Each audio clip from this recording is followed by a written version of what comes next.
Você já sentiu aquela atmosfera pesada ao entrar em um cômodo da sua casa? Aquele frio repentino que percorre sua espinha sem explicação? Acordou no meio da noite com a nítida sensação de estar sendo observado por algo invisível? Experimentou objetos que se movem sozinhos, sons inexplicáveis ou um sentimento constante de opressão que parece pairar sobre seus familiares?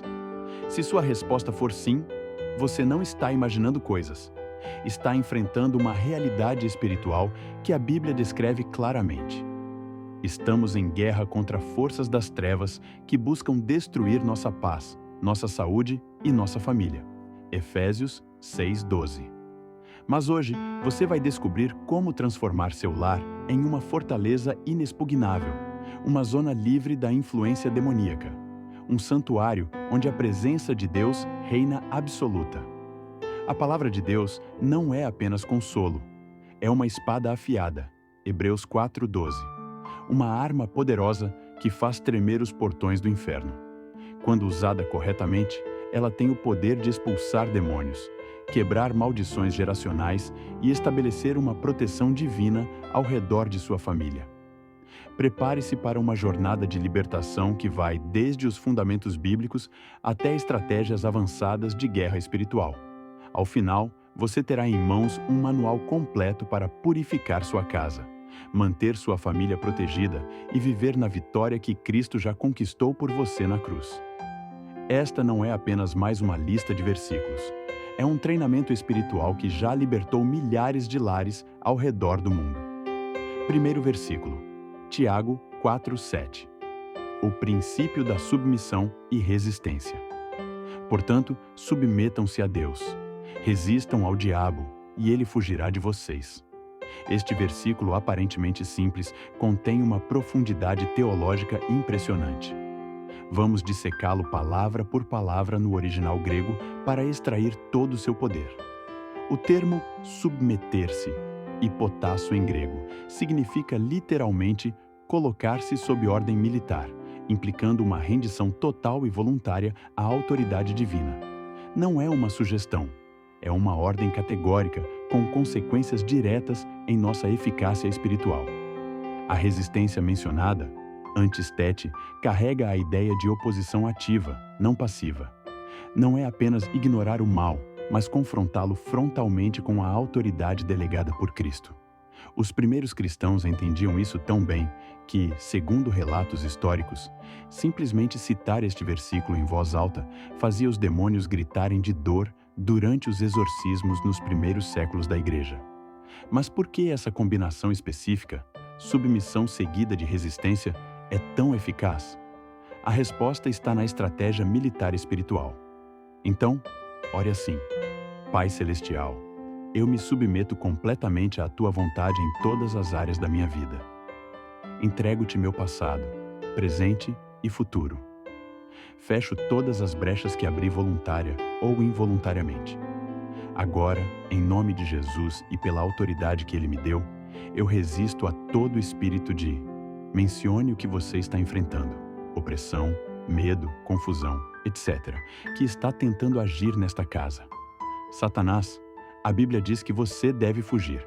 Então, eu te ordeno, saia agora mesmo desta casa, de todos os cômodos, de todos os objetos, em nome de Jesus Cristo. Segundo versículo, Lucas 10:19. A autoridade delegada por Cristo. Quando Jesus declara em Lucas 10:19, Eis que vos dei autoridade para pisar serpentes e escorpiões, e sobre todo o poder do inimigo, e nada absolutamente vos causará dano. Ele está liberando um decreto de guerra espiritual que atravessa gerações e ainda ecoa em nossas casas nos dias de hoje. A palavra usada para autoridade no grego, exousia, não se refere à força bruta, mas a um direito legal que é conferido diretamente do trono de Deus ao crente que anda em obediência e aliança com Cristo. Essa autoridade não é figurativa, ela é real, ativa e reconhecida nas regiões celestiais.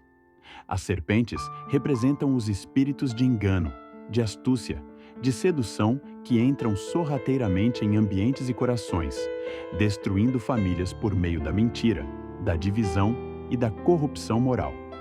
Os escorpiões, por outro lado, representam os tormentos intensos, as dores que paralisam, as opressões mentais e físicas que deixam marcas profundas na alma. O Senhor nos deu autoridade para pisar sobre ambos. E esse pisar é literal no mundo espiritual. É dominação, é expulsão, é sentença. Quando você entra em sua casa e começa a orar com este versículo nos lábios, algo se move no invisível. Você não está apenas falando. Você está impondo a vontade do céu sobre a realidade do inferno. E quando você diz, no nome de Jesus, eu piso sobre toda serpente e escorpião neste lugar, os demônios reconhecem que aquela voz está respaldada pela cruz, pelo sangue e pelo nome que é sobre todo nome. Nada poderá te causar dano, não porque você é forte, mas porque a cobertura da autoridade de Cristo agora te envolve. Pisando sobre cada canto da sua casa, orando com este versículo, declarando em voz alta que todo o poder do inimigo é anulado, você verá como a atmosfera muda, como os ambientes se tornam mais leves, como a opressão vai embora, como os gemidos noturnos cessam, como os pesadelos desaparecem, como os gritos no espírito se transformam em silêncio de paz. Este versículo é a chave que transforma o crente de espectador em guerreiro e sua casa de alvo em fortaleza. Terceiro versículo, Salmo 91, 1-2, a fortaleza invisível da presença de Deus. O Salmo 91 é mais do que um consolo. É um território espiritual. Aquele que habita no esconderijo do Altíssimo, à sombra do Onipotente, descansará. Direi do Senhor: Ele é o meu refúgio e a minha fortaleza, o meu Deus em quem confio. Aqui não há espaço para visitas espirituais esporádicas. Só quem habita, quem permanece, quem constrói uma rotina de intimidade com Deus, experimenta essa fortaleza invisível. No hebraico, o verbo habitar transmite a ideia de um assentamento permanente, como alguém que decidiu construir sua vida dentro do lugar mais secreto da presença de Deus. E é exatamente neste lugar que os demônios não podem entrar. A sombra do Onipotente não é uma metáfora fraca, é a manifestação da glória de Deus que cobre, sela, protege e abençoa. O esconderijo do Altíssimo é a zona onde o inimigo perde acesso, perde poder, perde autoridade.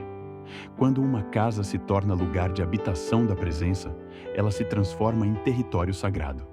As paredes ressoam adoração, os móveis carregam unção, o ar se enche de reverência e os demônios não conseguem permanecer. Eles odeiam a adoração verdadeira. Eles não suportam um ambiente onde o nome de Deus é exaltado com verdade, onde a confiança é completa, onde os moradores dizem com a boca: o Senhor é o meu refúgio, porque essa declaração liberta algo no mundo espiritual. Toda confissão de fé lança luz onde havia trevas. Quando este versículo é proclamado como parte de uma oração sincera e poderosa, algo acontece nos céus e repercute na terra. O mal recua. A casa se cobre com a presença do Onipotente. E essa presença é o que protege os filhos à noite, acalma os casais em crise, silencia vozes malignas e cura feridas que pareciam incuráveis. O Salmo 91 não é para ser lido, é para ser vivido. Quando o mal bater na porta, ele encontrará um muro de fogo erguido por aquele que habita com os que o honram, e nenhum espírito maligno resistirá. Quarto versículo, Marcos 16:17. O mandamento de expulsar demônios. As palavras de Jesus em Marcos 16:17 não são uma opção ou um elogio. São uma identificação. E estes sinais seguirão aos que crerem. Em meu nome expulsarão demônios. A primeira marca do verdadeiro crente não é um dom, nem um título. É a autoridade para expulsar espíritos imundos. A expressão usada por Jesus é clara, direta, sem rodeios. O verbo usado no grego, ekballo, significa lançar para fora com força, como quem expulsa um invasor de território sagrado. Essa ação não é passiva, nem simbólica. É confrontação, é imposição, é domínio. Quando você entra em um ambiente e percebe que há algo errado, medo constante, doenças que se repetem, brigas que não cessam, vozes à noite, vultos ou opressão inexplicável, você deve se lembrar que foi chamado para agir. E agir como quem crê. O crente verdadeiro não pede para os demônios saírem. Ele ordena. Ele não suplica. Ele decreta em nome de Jesus. Porque neste nome há poder absoluto. Quando você diz, em nome de Jesus, saia. Os céus se movem e os infernos estremecem. Os demônios reconhecem esse nome. Eles sabem que esse nome venceu a morte, derrotou o pecado e esmagou a cabeça da serpente. Por isso, não há espaço para timidez na guerra espiritual. Use esse versículo em voz alta. Diante de manifestações espirituais estranhas, cite Marcos 16:17 e lembre ao inimigo quem você é. Um embaixador do reino dos céus, autorizado a expulsar tudo que não veio de Deus. E ele terá que sair. Porque Jesus disse que assim seria. E quando ele fala, nada pode impedir. Quinto versículo, 1 João 4:4. A superioridade do Espírito que habita em nós. Poucos versículos têm o poder de restaurar a identidade espiritual de um cristão, como 1 João 4:4. Maior é aquele que está em vós do que aquele que está no mundo. Essa não é uma frase de efeito. É uma realidade espiritual irrevogável. Aquele que está em nós é o Espírito do Deus vivo, a presença permanente do Criador dentro do nosso ser. O que está no mundo é o espírito do anticristo, é o príncipe das trevas, é a força que tenta dominar mentes e lares. Mas ele é menor, ele é limitado, ele está abaixo. Quando você se move com essa consciência, você expulsa demônios não com medo, mas com convicção. Não com gritos vazios, mas com autoridade consciente. O que habita em você é luz. E onde a luz chega, as trevas têm que sair. Use este versículo como sua declaração de guerra quando a opressão vier. Diga, maior é o que está em mim. Não importa o tamanho da batalha, a profundidade da dor, o peso da opressão. A presença que está em você é maior. E quando você declara isso em fé, você estabelece um decreto espiritual que rompe cadeias, cala vozes malignas e desmascara as mentiras do inimigo. Os demônios não resistem a uma alma que sabe quem habita nela. Expulse-os com essa consciência. Entre nos ambientes com a cabeça erguida. Não porque você é suficiente, mas porque aquele que está em você é invencível. Sexto versículo, Filipenses 2:10-11. O senhorio que obriga toda a criação a se dobrar. Em Filipenses 2:10-11 está a autoridade final, para que ao nome de Jesus se dobre todo o joelho, nos céus, na terra e debaixo da terra, e toda língua confesse que Jesus Cristo é o Senhor, para a glória de Deus Pai. Este versículo não é apenas uma promessa futura, é uma realidade presente. O nome de Jesus possui autoridade universal. Ele reina sobre os anjos no céu, sobre os homens na terra e sobre os demônios nas profundezas. E todos, sem exceção, terão que dobrar seus joelhos e confessar que Ele é Senhor. Quando esse versículo é proclamado em oração, ele impõe o reconhecimento do senhorio de Cristo sobre qualquer espírito rebelde que ainda esteja escondido. Quando você ora dizendo, ao nome de Jesus se dobre todo o joelho neste lugar, você está forçando as trevas a reconhecerem sua derrota. Espíritos que se alimentam do medo, da raiva, do ocultismo, da idolatria, da sensualidade, da enfermidade, terão que se dobrar, terão que confessar, terão que sair, porque o senhorio de Jesus não é negociável. Use esse versículo como selo final da sua oração de guerra. Declare que toda estrutura maligna escondida está agora diante do nome que é sobre todo nome.